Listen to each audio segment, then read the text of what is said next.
అసలు హనుమ యొక్క అనుగ్రహం కలగడానికి ఒకే ఒక ప్రధాన మార్గంగా చెప్పబడినది ఏది అంటే హనుమత్ ప్రదక్షిణములు. హనుమకి ప్రదక్షిణం చెయ్యాలి.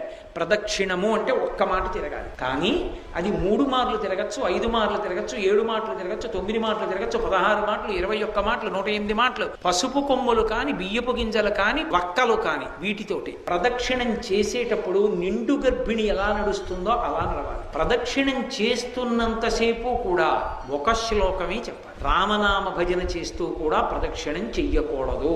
హనుమత్ ప్రదక్షిణం చేసేటప్పుడు చెప్పవలసిన శ్లోకం ఏమిటో పరాశర సంహిత చెప్పింది. ఆయన దగ్గరికి వెళ్ళినప్పుడు ఆంజనేయం మహావీరం బ్రహ్మ విష్ణు శివాత్మకం తరుణార్క ప్రభం శాంతం ఆంజనేయం నమామ్యహం అంటూ తిరగాలి. పరమ మౌనంతో ఆ శ్లోకం ఒక్కటి చదువుకుంటూ గర్భిణీ స్త్రీ ఎలా తిరుగుతుందో అలా